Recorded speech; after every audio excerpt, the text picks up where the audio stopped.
Hello friends, welcome back to my channel. ఈ రోజు నేను మీకు చూపించబోయేది యాదగిరిగుట్ట.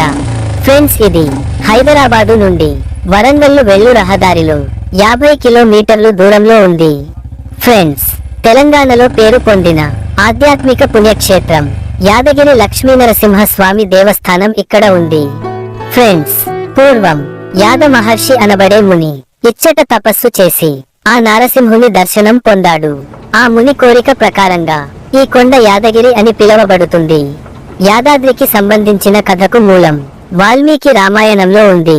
విభాండక ఋషి కుమారుడు ఋష్యశృంగుడు, అతని కుమారుడు హాద ఋషి. అతను నరసింహ స్వామి భక్తుడు. అతనికి స్వామివారిని ప్రత్యక్షంగా చూడాలని కోరిక పుట్టింది.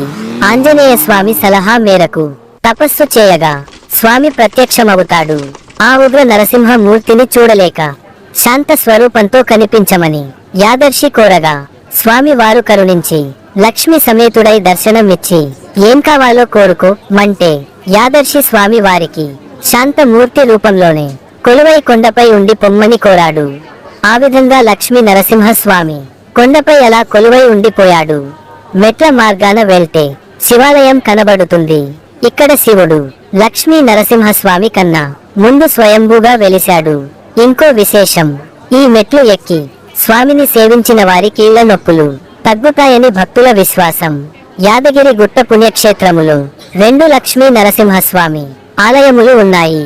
పాత లక్ష్మీ నరసింహస్వామి వారి ఆలయము, కొత్త లక్ష్మీ నరసింహస్వామి వారి ఆలయము. మరొక కథనం ప్రకారం లక్ష్మీ నరసింహస్వామి వారు మొదట పాత లక్ష్మీ నరసింహస్వామి ఆలయంలో వెలసి తరువాత కొత్త లక్ష్మీ నరసింహస్వామి వారి ఆలయమునకు గుర్రము మీద వెళ్లేవారు. మనము ఇప్పటికీ ఆ గుర్రపు అడుగులు ఆధారిన చూడవచ్చు.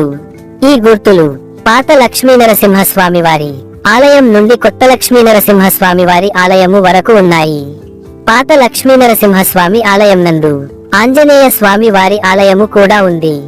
అక్కడ గోడ మీద ఉన్న చిత్రములు చాలా అద్భుతంగా ఉన్నాయి. అక్కడ నుండి కొత్త లక్ష్మీ నరసింహస్వామి వారి ఆలయమునకు వెళ్ళు దారిలో ఆంజనేయ స్వామి వారి మరొక ఆలయము కూడా ఉంది. ఈ ఆలయ గర్భగుడిలో స్వామివారి వద్ద నిత్యము ఒక జల ప్రవాహము ఉంది. ఆ జలముతోనే నిత్యము స్వామివారికి అభిషేకం చేస్తారు. చూశారు కదా ఫ్రెండ్స్, నా వీడియో మీకు నచ్చినట్టు అయితే నా ఛానల్ ని సబ్స్క్రైబ్ చేసుకోండి ఫ్రెండ్స్.